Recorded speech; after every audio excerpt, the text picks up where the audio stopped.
Привет. Я зато люблю Ивана, что головушка. Жила-была скромная американская девушка по имени Анора. Почему-то Михеева, правда. Любила танцы, сил нет как любила. Мечтала стать звездой бального или спортивного танца. Но вот маленькая загвоздка. Бальные туфельки бюджет не предусматривал. Но если ты хочешь танцевать, ты будешь танцевать. Анора пошла в стрипуху. Не, ну а чего? Те же танцы, только за $1 или за 10. В отдельной комнате. Анора была прагматична, как калькулятор. Прям как леди. Лучше реальный бакс за пазухой, в смысле за стрингами, чем зубы на полке в перспективе. И снова очередной шанс на кусочек счастья. Нет? Ждешь кого-то другого? Анора Эни, как креветка, которая остается последней, никому не нужной на тарелке. Трогать можно, если что. Крутится-мечется в поисках спонсора ее творческих амбиций. Что, нет Нала? Но что-то не идет. Все богатенькие папики сегодня неровно дышат к другим. Ну давай же, вселенная, подгони мне шанс. Но пока что никому не приглянулась страшно талантливая. Привет. Сегодня она исполнит любой ваш каприз. В глазах Аноры загораются неоновые огни, а душа пышет жаром. Ты хочешь, чтобы я тебя станцевал? Но нет, надо брать тоньше. Мне нравятся красивые и амбициозные парни, и ты один из них. Он восхищен интеллектом Аноры. Она включает режим интеллигенции. Мне просто очень нравится танцевать. Ну, чтоб не подумал человек, что она какая-то там неотесанная. А человек, между прочим, Ваня. русский, на минуточку. Крепкий как водка, кудрявый как березка. Хочешь сделать это в вип-комнате? Девушка в шоке. Неужели вот оно? Ее распознали, заметили. Тот самый бриллиант в куче говна. А где ж ты была всю мою жизнь? В закрытых пьяных глазах Ивана, возможно, и загораются огни восторга. Че, завтра ко мне? Ой, нет, я обычно так ни с кем не общаюсь. Анора для приличия порозовела, как утренний рассвет. Прям как И леди. выдала. Деньги да, за деньги да. Привет. Увидев избу Ивана, Анора пришла в абсолютный восторг. Дом? Какой дом? Изба? Да нет, не так. Это изба, мать ее. Такого что-то на богатом она не видела ни вживую, ни по телеку, ни в своей смелой фантазии. Ее это так заводит, что она тотчас же скидывает кальсоны и бросается в танец, не дав Ивану даже Баленсиагу свою помыть. После демонстрации своих дворянских талантов Анора интересуется, а как паренек в 21 год смог заработать на такой роскошный дом? Ипотека, шо ли? Издалека начинает пробивать, чтоб подвоха не почуяла золотца ее кудрявая. Да нет, отвечает Иван, не мой дом, но папенька не выгонит свою кровиночку. Ах, вот оно чё, подумала Эни. А это я удачно зашла. Золотая жила, мать ее. Офигеть. И, Офигеть! надеясь повторить судьбу своего любимого персонажа из «Красотки», Анора решает продолжить дружбу с Иваном. Да-да, скоро она будет пить шампанское в шелковых халатах, есть клубнику с пупка богача и ухмыляться в сторону нищебродов. Ничего не подозревающий Ванек, не ведая о ее коварных планах, уже крутил в голове совсем другое. Новогодняя вечеринка. А не встретить ли нам вместе Новый год? Спрашивает, судорожно надеясь соскочить с почасового тарифа на более выгодный. Но Анора — это барышня с тактом. Ой, это так романтично, но у меня работа. В Новый год я Снегурочка, детишки ждут. А в праздники мы по тройному тарифу работаем. Важно, говорит Анора. И про оливье с холодцом добавляет. Мол, как правило, бонусом прилагается. И тут Ваня понял, что сэкономить не получится. Окей, обещаю, будет тебе и холодец, и винегрет, и селедка под шубой, говорит. Это в обмен на вареник, что ли? С прищуром уточнила Анора. Ну да, как порядочная леди, конечно, она согласилась. Но вот не одна пришла, а с подругой. Погнали бухать! Пойдемте. Да.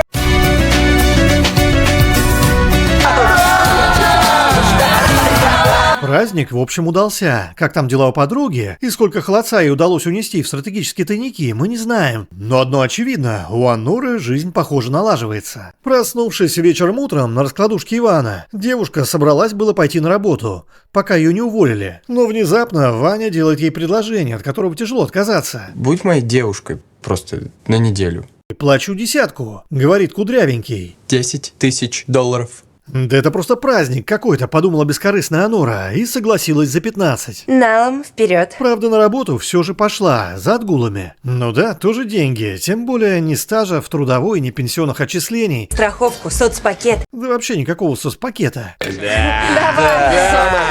А вместе с Иваном и его друзьями они очень весело и с пользой проводили время. Гуляли, ели, пили, Курили. разговаривали о высоком. И играли в настольные игры, конечно. Правда, в основном не за столом. А через несколько дней Иван предложил Аноре поехать в Вегас. О боже, да это же мечта всей жизни. В Вегасе Ваня гуляет, не скупясь и не просыхая.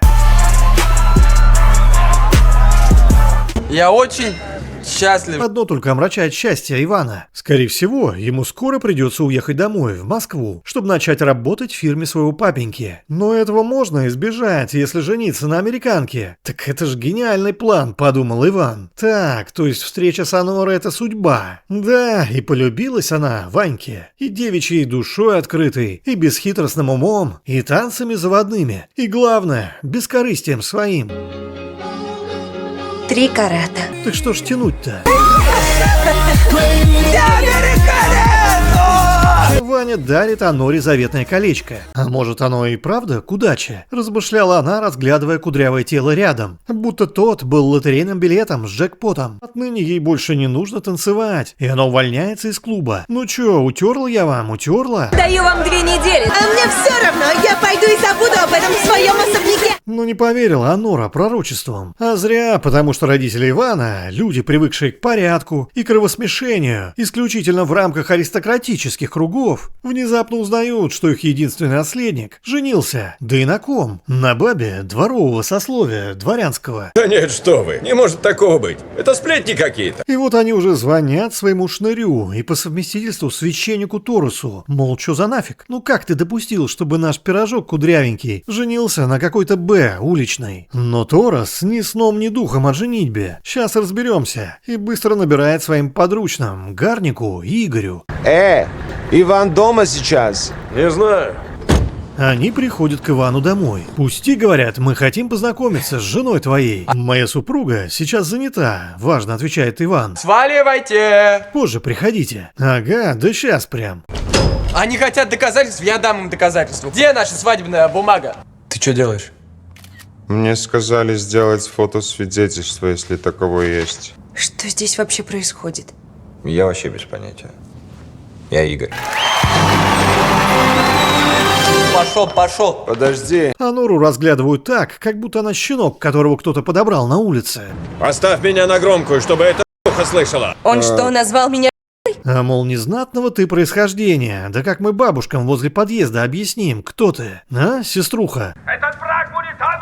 Лично я никуда идти не собираюсь. Но Анора не из робкого десятка. А если я бедна и зарабатываю искусством, это не значит, что у меня нет души и любящего сердца. Говорит, мы с Ваней любим друг друга, и теперь я законная жена. Вано аж прослезился от речи такой. Господи, вот это баба. А лысый кентавр, кстати, вообще-то не дурак, сложил в голове 2 и 2, посмотрел на эту бойкую девицу, да притих. Да-да, мысленно уже подбирает цвет штор на кухню в их общем доме. Доигрался ты, Иван. Они вылетают. Вот я влип, простонал Ваня, который, кажется, только сейчас начал осознавать масштабы катастрофы. Так что готовь, Ванька, свою белую к ремню отцовскому, кожаному. И да, углов в доме много. На горохе стоять будешь в любом, какой выберешь. И тут Иван вспоминает 2 важных вещи. Первое, его батя не из тех, кто шутит. А второе, гордость — это для бедных. Пока.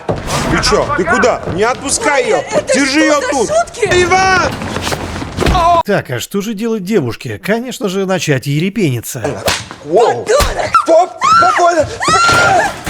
От этого ора ее минут на 10 хотелось из окна выйти. Не только шестеркам, но и мне лично. Игорь пытался заткнуть ее, но лучше бы он так не делал. Гарнику тоже досталось, а нефига было нос свой сувать куда не следует. А тут и Торос подоспел. Иван тебе просто мозги заплел. Развяжите меня и покиньте мой дом. Это не Иванов дом, это дом его отца. У Ивана ничего нет. И стал он всячески позорить Энни, да тюремными макаронами ей угрожать. Аферистка Тутка вынуждает Ивана обманом принуждает к женитьбе, чтобы раскрутить его семью на деньги. Еще и кольцо с брюликом отобрал, хамло такое. Пожалуйста, не вопи!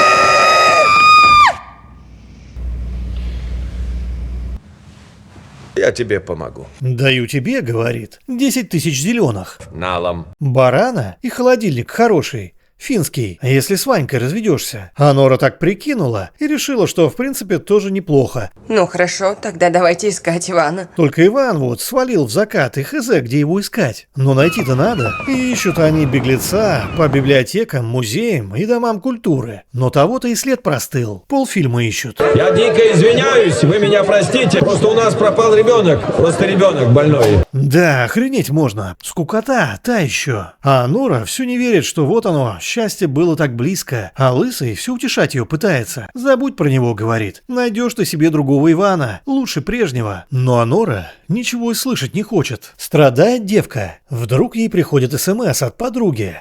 Он в нашем клубе! Да, наивный Ванек понадеялся, что именно там его искать не будут. И он даже успел влюбиться. Я тебя люблю. Ваня? Припёрлась. А ну, быстро слезай с моего мужа! А Нора умоляет Ваню не разводиться. Мол, ничего, бывает, регулярно буду прощать тебя. Но Иван уже не слышит ее. Кудрявого доставляют в суд. Ваня, я сама все сделаю, хорошо? И тут всех ждет большой сюрприз. Хотите разводиться? Езжайте туда, где женились. Вот же ж. Уберите его со стола, пока его не стошнило. А Нора продолжает лелеять надежду. Ну вот сейчас прилетят родители Ивана, увидят, какая она милая, добрая, Михеева, и ни разу не меркантильная, кстати. И все. Ну да, конечно, именно о такой жене для своего пирожочка они и мечтали. И вот они прилетели на личном самолете спасать сыночку. Ваня. Ваня. Мам, все, я все понял уже. Галина Захарова, это такая честь быть женой Ивана и частью вашей семьи. Ты не часть нашей семьи.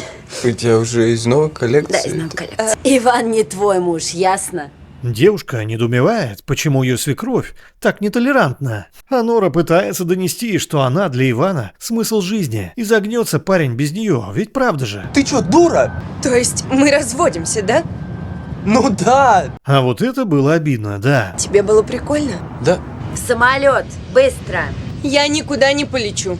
Думает, а не пригрозит ли ей, что после развода половина Ванькиного имущества ей, а Норе, отойдет? Потому что контракта у нас не было.